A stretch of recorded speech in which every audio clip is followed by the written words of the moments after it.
Thank you for joining us on Trailblazers podcast, where we explore the inspiring journeys of entrepreneurs and industry leaders who are redefining success and making a lasting impact. I'm your host, Melody Bradford. Today with us, we have Anne Baum, the first president of Lehigh Valley Reilly Children's Hospital, published author, suburban Chicago native, and just recently named one of the Power 100 by Lehigh Valley Business Journal. Wow. Where do we start? You're not only a leader in hospital administration, Anne, but you're the female first president of the third largest children's hospital in Pennsylvania, a hospital that's partnered with CHOP, a part of a network that recently merged with Jefferson Health, and you're truly the definition of a trailblazer. Do you ever just sit back and think to yourself, I've made it, and do you reflect on what it took to get you there? Thanks for that question, Melody. It's an excellent question, and the answer is no. I never am thinking, I've made it, because there's always so much more to do or accomplish. I think as soon as you sit back and rest on your laurels, everything moves ahead of you. So I think it's very important that you're constantly working with your team, with the community, with others that are your friends and partners to see where that opportunity lies to continue to make a difference and use your skills and talents to improve the community and the teams around you. Yeah, for sure. So I think you've grown to a level where a lot of people kind of want to emulate your career within the community. And we'll definitely dive into some areas of that. But, as a woman in business, I think a lot of us struggle with imposter syndrome. Have you ever encountered imposter syndrome? And what do you think has been your key to success?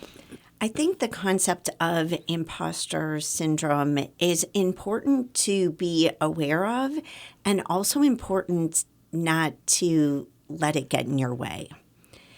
I think anyone who is working to do their best at something always wonders, have I done enough? Did I do enough research? Did I prepare enough? Am I knowledgeable enough to do whatever it is that you're trying to do?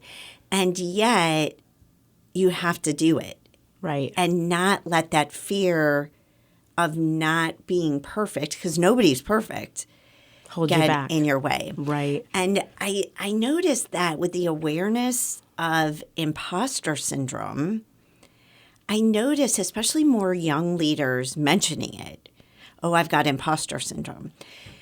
I think it's a really important concept to understand and not let it be a crutch or an explanation for the fear that you naturally feel. A label, sure. Yeah. Because anybody who's doing something hard, you have that natural fear and angst that maybe you miss the point, but you can't let it stop you from trying.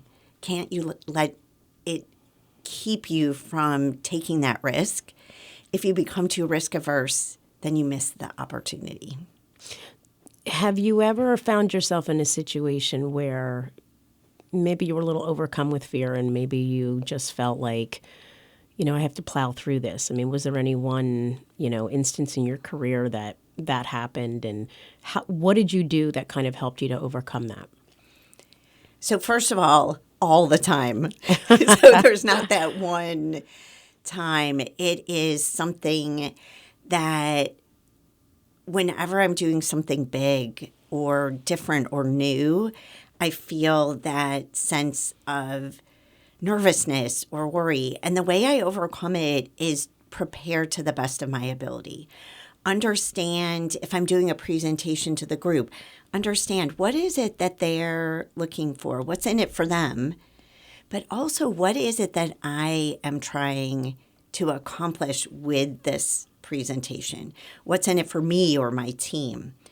And when I feel that balance between what they're looking for and what I'm trying to achieve, then I prepare around that. Gather the info, build the team, put that practice in up front to make sure that we're getting the most out of it. And I think when you put that extra preparation in, you take the time to build your competence to the best of your ability and build your confidence. So competence and confidence, then you just go for it.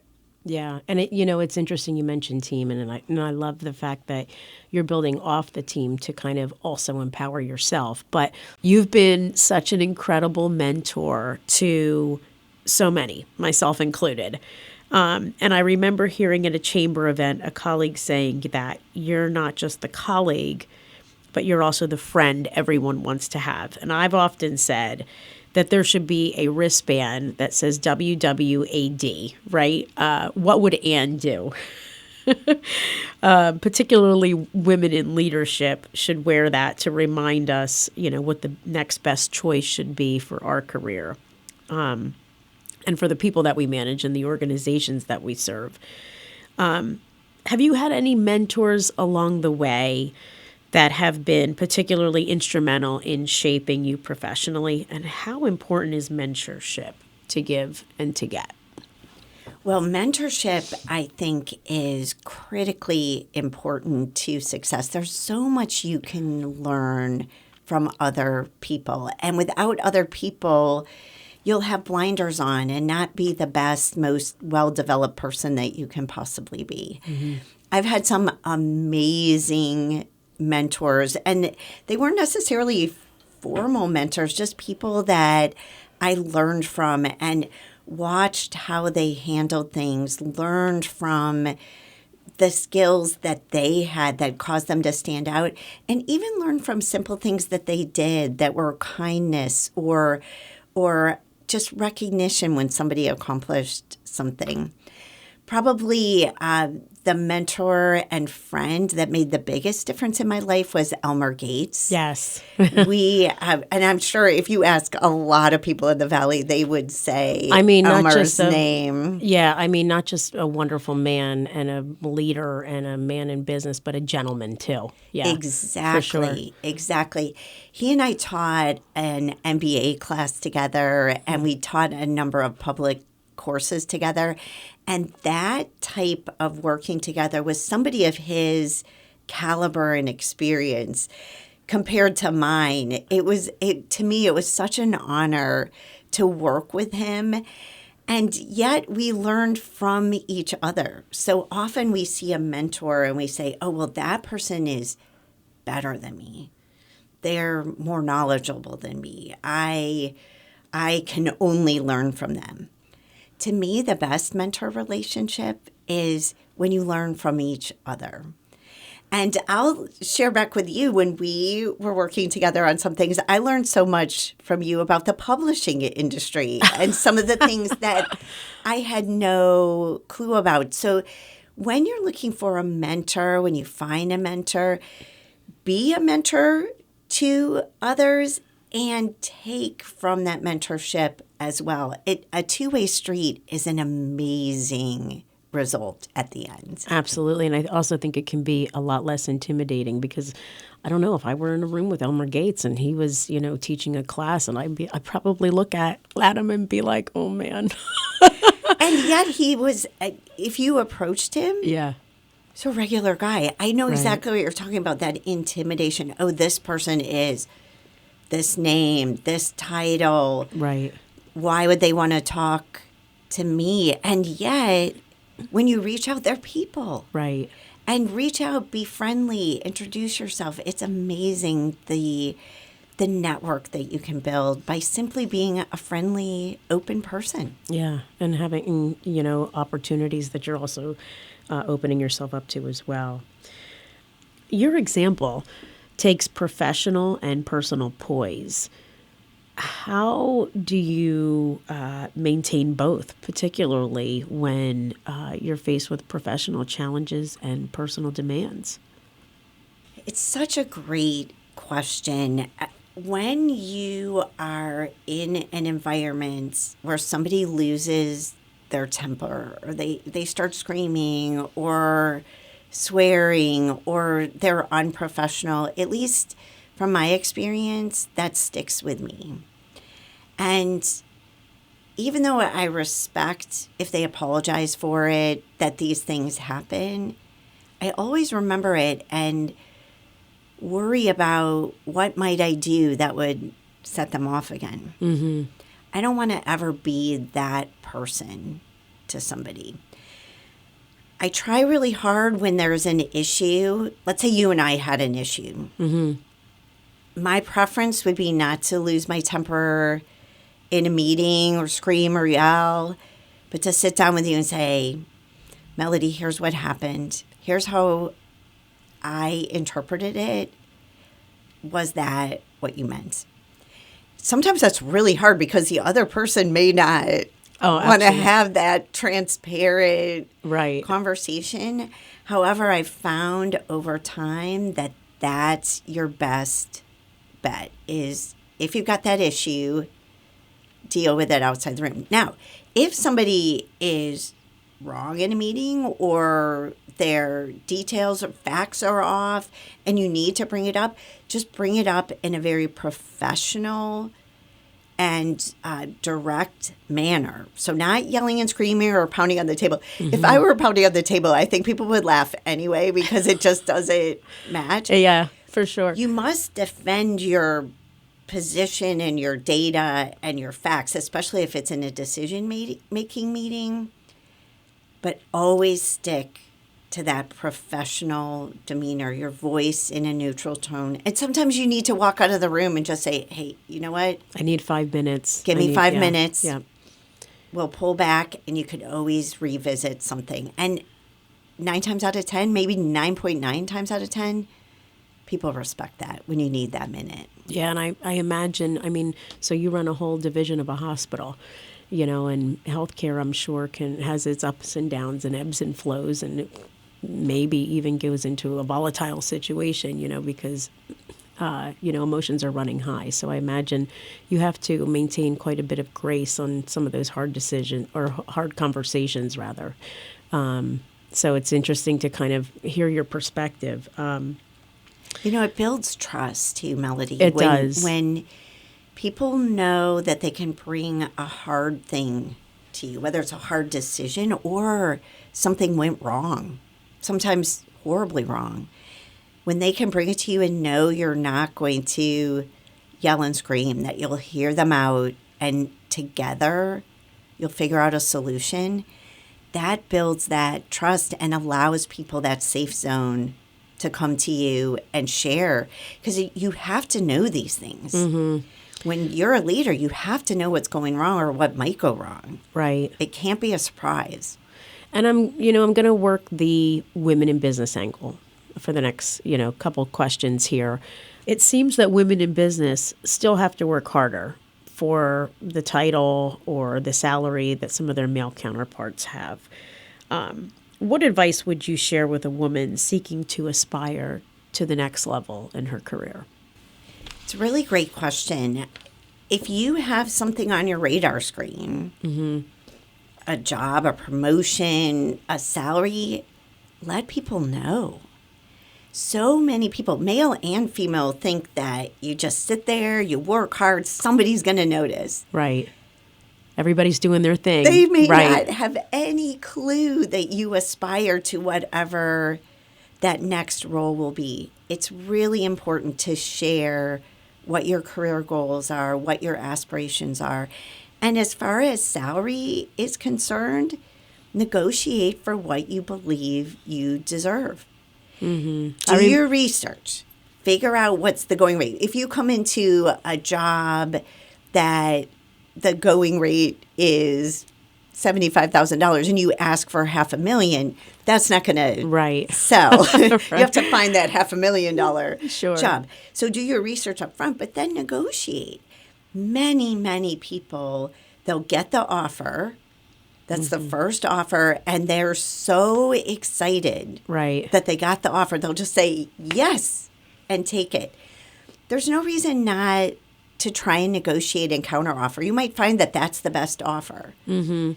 you might find that it's not. Right. Better to ask and try and push for that highest level of salary versus just accept what that first offer is. And I remember a previous conversation that you and I had, and two things you told me. You said, one, ask for it, right? So they can't vote for you if they don't know you, right? And secondly, make sure that you are articulating your value. What are you bringing to the table? Why are you worth that? And, it's been instrumental in, helping me professionally for sure. But, those two kind of directives were particularly helpful in trying to achieve, different levels of increase, so to speak, in my own career. So I thought that was really strong advice, so to speak. Oh, I'm so glad. That's great. From a mom perspective, you're a mom with two grown, great children. You're also a wife. What advice would you share with another mom and wife that is aspiring as an entrepreneur or as an executive and perhaps feels overwhelmed or overcome or unsure that they can do it all and get the kids to practices or doctor's appointments, but still serve on that board and attend that event or stay those extra hours at the office? How do you balance it? What do you need in order to accomplish that? What have you needed to accomplish that through Well, I love that you said balance. So nobody can do it all at the same time. Mm-hmm. And at different stages in your family's evolution, different parts of your family need different levels of attention. So a baby is born, you literally have to keep the baby alive. Right. So that takes priority right. over all the other things. I think having a list in my mind of prioritization that helps me make hard decisions when one is up against the other is incredibly helpful. And I encourage everybody to do that and think, what's most important to you in any given decision? And then when you find that they're in conflict with one another, you then balance them based on that hierarchy. Mm-hmm. The other piece of it that's critically important is having your support team. Yeah.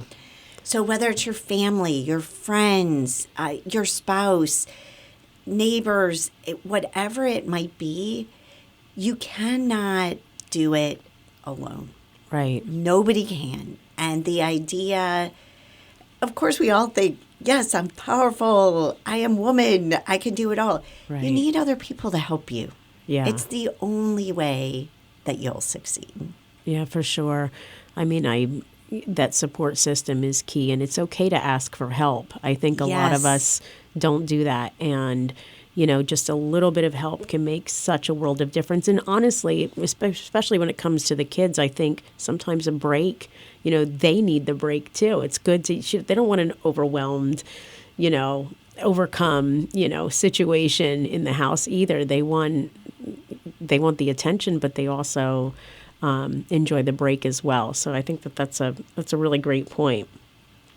Let's shift gears a little bit. You're a published author, and I have both your books here today, Small Mistakes, Big Consequences, and Small Mistakes, Big Consequences for Interviews. I think they're great, short, concise, very insightful reads, and they have all the necessary elements to, give you quick answers to key questions that are really helpful.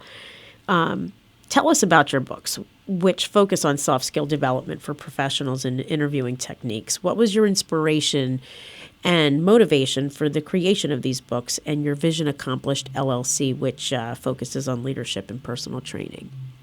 Well, thank you for that question. I, for many years, would notice things that got in people's way. That kept them from moving forward or kept them from doing a deal that they wanted to do or missed that advancement, or things that I did that I was thinking, why did I do that? That didn't help my cause in any way. I wrote for many years in a notebook. I just write down these things, and I got the idea to share these lessons so that other people could learn them. Most of the things in the books are things that nobody's going to come right out and tell you. Mm-hmm. You just wouldn't get the deal, don't get the job, maybe can't build the Didn't get the call relationship. back. Sure. Right. Yeah. So I thought, well, why not put them out there to share with people, but do it a bit tongue-in-cheek and have a little bit of humor and create characters that exemplify the bad behavior.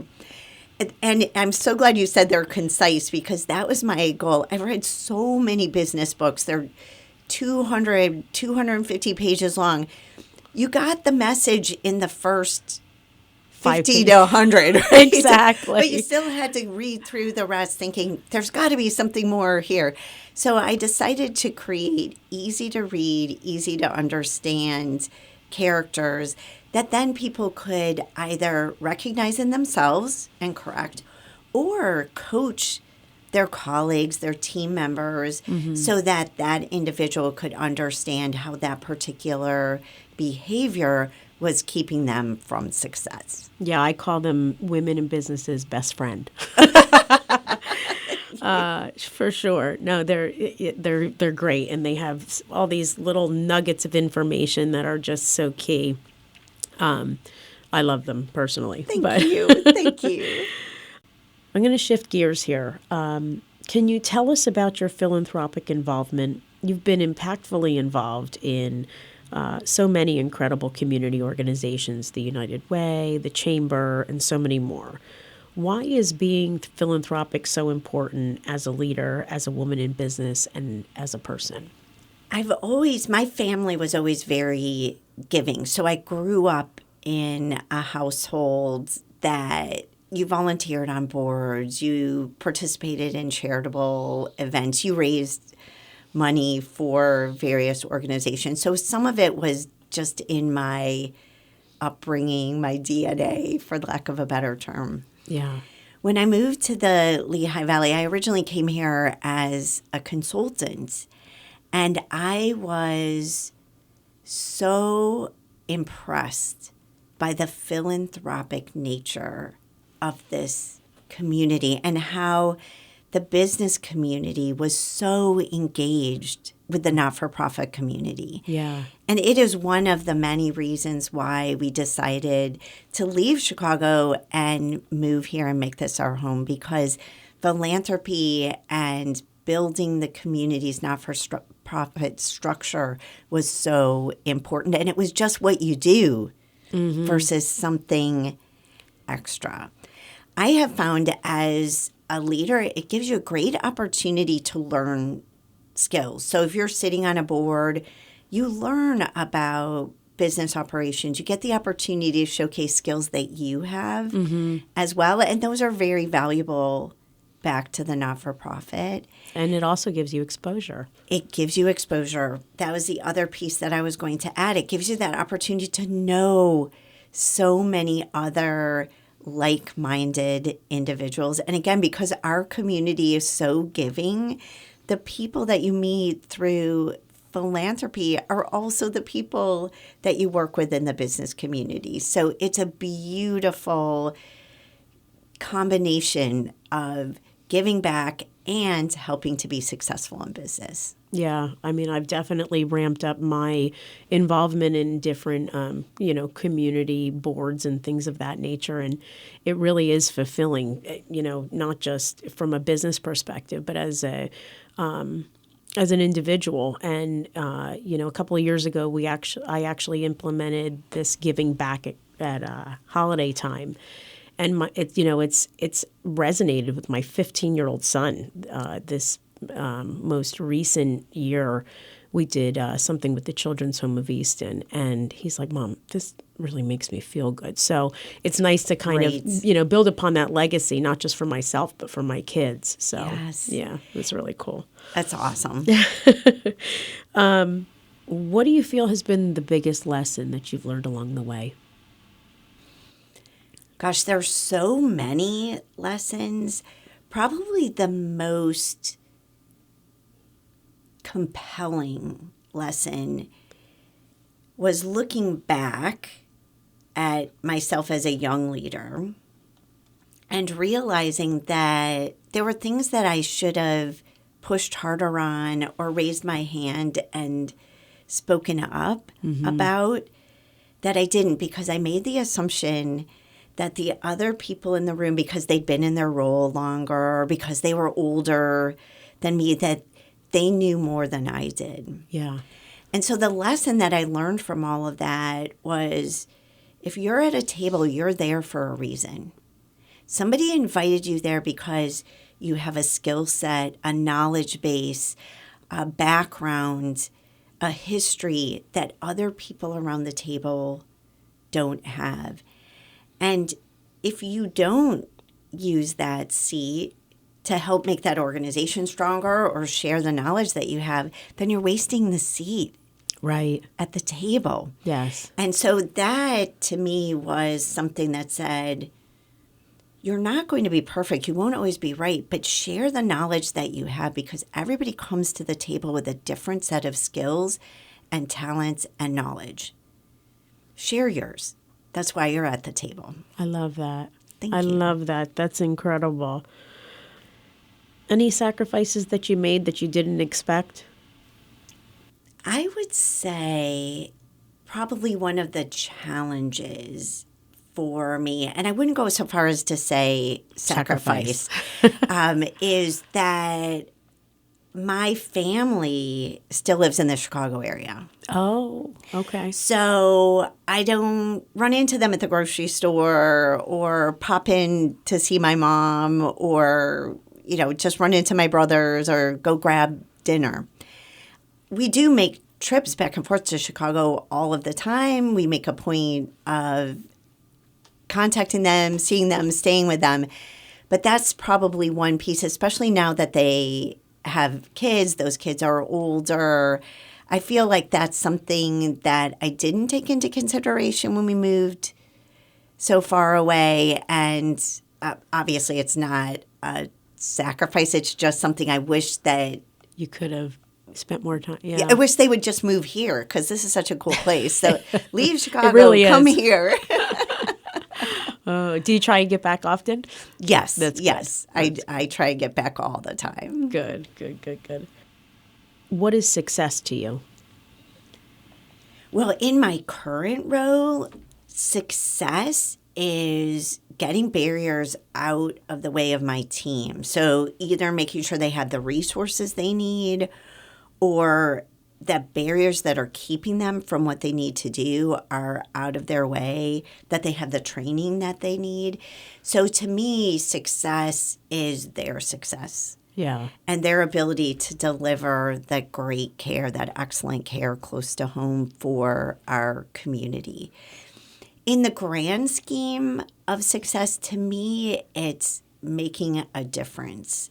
So it's a broader answer than just the team. It's how can I help somebody? So you saying that something that I said to you made a difference for you, Yeah. that's success. I think, wow, one thing that I said helped Melody, that makes my day. That gives me a smile, gives me a feeling like, okay, maybe I did help somebody today. Yeah. So if I can help somebody each and every day in some small way, that's success. And it's interesting that your definition of success is tied to team. I love that as well. That's incredible. Thank you. Any regrets or any parting words of wisdom? Well, certainly no regrets. I have had so many amazing opportunities in my life, a chance to meet really great people. I can't think of a single regret. As far as words of wisdom, be brave. Yeah. Take a risk. I took a risk and moved to Pennsylvania, where I had never been till I came here as a consultant, and it has been a wonderful ride living here. If I had tried to figure out all the pros and cons and made a little T-chart, I probably would have talked myself out of it. but I just went for it and gave it a shot. If you make a decision and it's the wrong decision, you can just make another one and make another one. So take a risk, take a shot. You'll never regret it. And we're grateful you did, because you really are the definition of not only a trailblazer, but a very transformational leader. Oh, thank you. Anne, thanks so much for being with us today. That was Trailblazers.